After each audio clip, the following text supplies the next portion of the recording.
and welcome back to All Baking Bootcamp. I'm your host, Mia, nutritionist, chef, and the founder of Rasa. Today we are making zucchini bread, and if you're sick of banana bread, then zucchini bread is the next big thing. We are going to be making a classic zucchini bread, but All Baking Bootcamp style. So instead of regular all-purpose flour, we will be using gluten-free all-purpose flour. Instead of cane sugar, we are going to be using honey and a little bit of coconut sugar. This recipe is fairly simple. We're gonna mix the wet ingredients, then mix the dry, and then we're gonna mix them together and bake. So we've got a loaf pan that we've lined with parchment paper, and we've greased the sides with a little extra olive oil. And we also have our oven set at 350 degrees. Let's start by putting the zucchini in our mixing bowl. Then we've got 2 eggs, olive oil, and then a 1/4 cup of honey. So this is what we're using as our sweetener today. Teaspoon of vanilla, which I'm just gonna eyeball. We're gonna whisk this and set aside.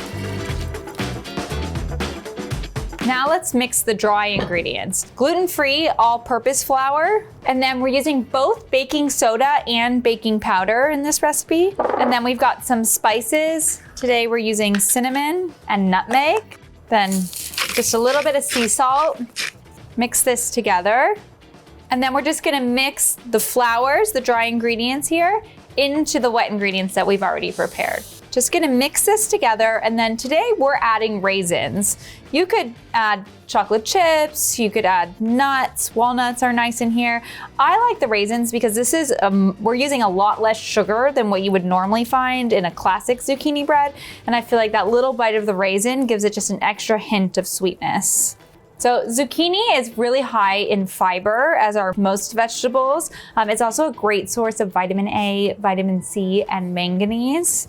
I always recommend eating the rainbow or trying to find a lot of ways to have a diversity of vegetables in your diet. So any way that you can sneak a vegetable into a more sweet application, I feel like is just like an extra boost of vitamins and minerals and phytonutrients. So we've got our zucchini here, and then I'm gonna add these raisins as well for that extra pop of sweetness.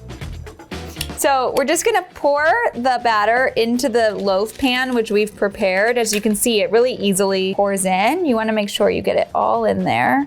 And then I'm just gonna top our batter with a dusting of coconut sugar, and this is gonna give the top a nice caramelization. So we're just gonna throw this in the oven. It's already set at 350 degrees, and we're gonna bake it for about 40 to 45 minutes. All right, so I took our zucchini bread out of the oven a few minutes ago, and I've been letting it cool here on this baking rack. The bread is nice and golden, and it's got those nice little cracks like freshly baked bread. So the great thing about lining the loaf pan like this is that you can just lift the bread right out. So, wow, look at that, that looks so good. All right, so I'm just gonna cut a little slice. Oh, I love all the raisins in here. And you can really see the little flecks of the zucchini, which is super nice. It's really moist, not too sweet, but the raisins give it that extra little hint of sweetness. The zucchini just adds some texture to it, but it doesn't taste anything like zucchini. This would be great for like a weekend breakfast or a brunch, or for the afternoons when you need a little snack. I would definitely toast this and put some almond butter on it. Thank you so much for watching this episode of All Baking Bootcamp. I can't wait to hear how your zucchini bread turns out. The recipe is written in the description below, and don't forget to subscribe to Well+Good's YouTube page so you don't miss an episode of All Baking Bootcamp.